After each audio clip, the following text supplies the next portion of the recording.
Okay, let me provide some pros and cons. These are things you should definitely keep in mind about these races, and I'll try to keep my personal opinions to a minimal, if none, okay? Let me get to the cons. There were, for me personally, a lot more cons, but I did find a lot of pros at the end of everything when I kind of had time to reflect. So the biggest con by far is it is crowded. Oh my goodness, it is crowded. There is a lot of people. There were around 65,000 runners that weekend. Okay, that weekend, that doesn't mean all at once. 65,000 runners that weekend. I think for like the half marathon and the full marathon, there were like 21 or 25,000 people. But the 5K and the 10K felt more crowded than the half and the full. And there's reasons, and I'll explain why later. So keep in mind, there's a lot of crowds. As a result, there is a lot of waiting. So as I said, you get off the shuttle, you have to wait. You're really waiting for 2 hours. You're not doing anything.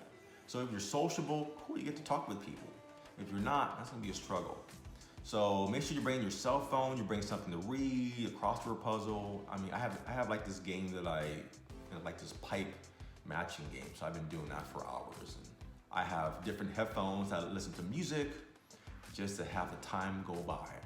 So it's a lot of waiting. It can be very frustrating, but just keep that in mind. Number 3 is the weather. Ooh, when you go to Florida, Florida is known for its humidity. It is humid, especially during the summer. And I assumed, I don't know why I would assume it, that the weather would be pretty cool. It's January, it'd be cold, right? It can be cold. I talked to a guy and he said, yeah, I mean, it can be really cold where the water cups start freezing, right? But it can also be very rainy and be a strong downpour, and they cancel some of the races. That has happened. So I was like, okay. When I did my 50-mile race, I did that, it was in the cold. It was like, the temperature was 35 degrees. It was freezing. I almost went to hypothermia. So, well, this is just the flip side of it, in my opinion. So the humidity was bad. It was bad on the half marathon and the full marathon days. So they were safety warnings that they gave out for the entire race event, saying, look, it's gonna be it's gonna be humid. This is not the place to do any personal records. You can't do that. So do that for a different day. This isn't the race to do that. They're telling people if you're gonna be wearing your costumes, make sure that it is breathable, that sort of thing. Ooh, right? When I did the races, there were some runners that passed out. I mean, they're like on the side, their eyes are just doing this. I feel bad because one runner was at mile 24 in the marathon. I'm like, come on, man. I'm like, oh man, 2.2 miles away from finishing your goal. But that's how serious this thing is. You need to check your ego at the door when it comes to weather conditions, okay?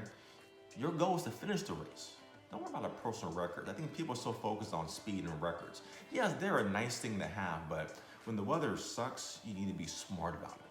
So keep in mind that with the weather, it can be very humid, it can be very cold, it could be a lot of rain. So those are factors to keep in mind. For me, it was the humidity.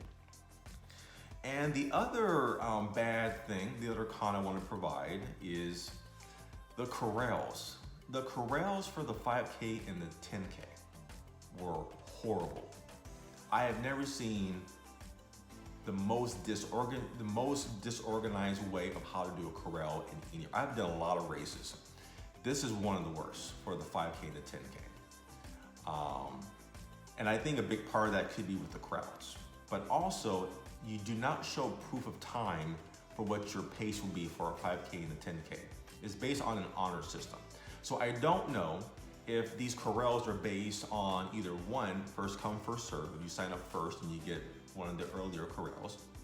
2, if it is based on your pace that you can specify, or 3 is a hybrid of them.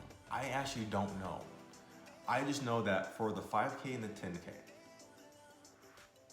I spent my entire time weaving in and out of 20 of groups of people at a time. It was nonstop during the entire race. And and for the 5K, for example, I was in the second group. Okay, I didn't have time to change it to the first group because I run a 5K around a 7:30 pace. Okay, and so that would put me into the first corral, but I didn't have time to change it. I'm like, whatever, I don't care. Okay, if I get to the front, then I can just make those adjustments, and I did just fine. But I was weaving out of people, and I'm like, wait a second. How am I passing you up though? You know, so either you're in the wrong corral or you weren't being truthful for what your pace is. Or maybe you signed up earlier, so you got an earlier corral. I actually simply don't know. But there's no fluidness for the 5K and the 10K. That was probably my worst experiences was the crowds, the waiting, and just the corrals during the 5K and the 10K. The half and the full, that wasn't a problem. That's the pro. I'll talk about that later though. Anyway, so those are the big cons you should keep in mind. It is crowded, very, very crowded. There's gonna be a lot of waiting for hours. The weather is a big consideration, and the corrals is something that needs to be a big, big factor to keep in mind. But there has to be some pros, because why the hell are you doing this Dopey challenge in the first place? Well, I'm doing it because it's part of my 50-mile adventure, I guess. But the key thing is that this is a unique challenge. Okay, this is something unique. Most races don't really do this. They may have like a combo of, hey, you do a 5K and you do a marathon, right? This is doing all of the major races. That's kind of a big deal. And I wanted to be part of that unique challenge. And it was good to be a part of that. Number 2, this is actually really good for ultra runners. Besides the humidity being bad, I didn't have any problems of fatigue or like my legs being tired the next day. This was like a walk, this was by comparison, this was a walk in the park, right? I did each of the races, feeling just fine, and still walking 4 to 6 miles at the park with my family, all right? Now, on the last day, there weren't a lot of people walking around, but I did a marathon, I'm still walking around. And I kind of felt like what I did for my 50-mile training worked. I busted my ass for that race. The 50-mile race was the hardest thing I ever have done. And yeah, I can walk around feeling like, hey, a marathon, yeah, I did it. So I think this is great for ultra runners. This is a great, kind of like your reward race, because that kind of running requires a lot of time on your feet and a lot of long mileage to begin with. So great pro that I can see for ultra runners out there. The third thing, let me bring in the other thing, the corrals. The corral experience for the half and the full marathon are completely polar opposites compared to the 5K and the 10K, because that is based on proof of time.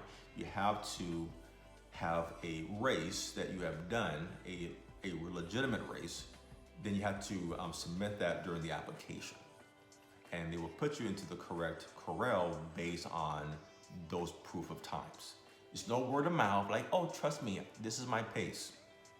No, this is based on the results. And I like that because it does what the corrals do. You have runners at the same speed running together and not weaving between groups of people. That isn't efficient. So it takes away that dishonesty factor and puts in, well, I want to see what your results are. So my experience with the half and the full were really good compared to my experience with the 5K and the 10K. I would never do the 5K and 10K ever again at that park. The half and the full, maybe though, but that humidity, I don't think so. But again, the corrals were a big pro for the half and the full marathon. Another pro was some of the messages, some of the stories that people were saying. And one of the people during the pre-race stuff, during the half and the full, one of those 2 races, said that for us, this is a privilege that we get to do this. That there's probably a lot of people that wish that they could do a marathon. Even better, they wish they could do the Dopey challenge. They're like, wow, I would love to do that. But they probably can't do it because of the price, because not just the race, it's you gotta fly out there, especially if you're not local. I live in California, so I have to fly across the country for that. So that and the resort and food, is a very expensive trip. I think for us it was around $10,000. That's expensive for people. So this is a privilege that one, we can afford to be here, and two, that we are healthy to do it in the first place. I'm healthy, I'm able to do these races. It is a privilege to be here. So it kind of made me go, you know what? Yes, the crowds suck. Yes, the waiting sucks. Yes, the weather sucks. Yes, the dishonesty in the corrals suck. But I'm able to do this race, and that means a lot. And that leads me to my very, very last pro, which it's like I finally got it. It was like, I got it.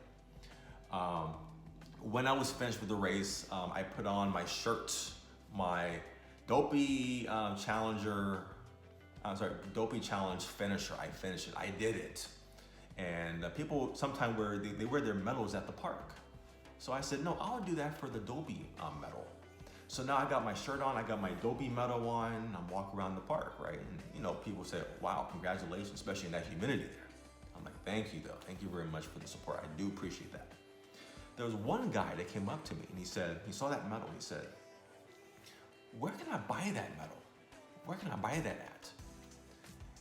And it hit me, and I said, no, you have to run all the races. You have to earn this.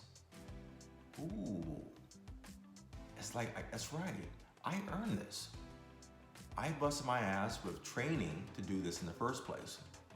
I busted my ass with waking up in the morning and doing these runs. This isn't something you can just buy in a store and say, cool, I accomplished something because I bought it.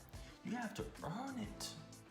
So it really kind of gave a perspective of, this is why I'm here. All the hard work that I have done and all the hard work that my other fellow Dopey Challenge runners did out there, we earned this. And that really, really was worth it. It was the perfect, it was like the icing and the cherry and the sprinkles on top for why I'm there and why I did it, because I earned this with all the hard work that I did. And that is it. That is my experience. That is my review of the Dopey Challenge in Walt Disney World. So let me give some final recaps. If you love the Disney experience, like you love it, you love Disney characters, you love cosplay, this is probably the race for you. You would probably love the Disney experience, 100%. Because I didn't take pictures with the Disney characters. I didn't do any cosplay. That's not my thing. That's not important to me. But for other runners, I can see that's important to them.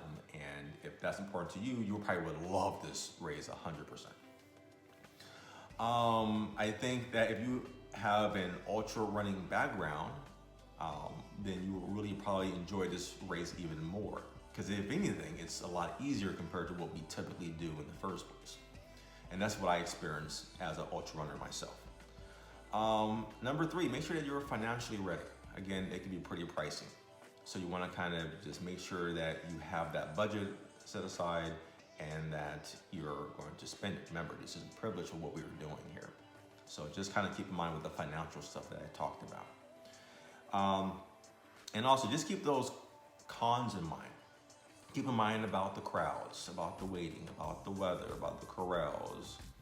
Of course, making sure that you're training well, that you are prepared to do that kind of a endurance event. Because it is an endurance event, because you're doing 48.6 miles across 4 days. And with the weather, that can make it more challenging. So just keep all that in mind, because if you do not like crowds, if you do not like waiting, that's going to impact your experience. But if you want to do it, then just change the experience. Just say, well, let me just find a way how I can make it work. And that's really what I did. So anyway though, so that is really what I want to say from my experience and my review of the Dopey Challenge. It is, I do not see myself doing this again, but it was great to experience and a great way for me to earn what I just accomplished. So I hope this helped. And until next time, as always, well, in this case, keep running.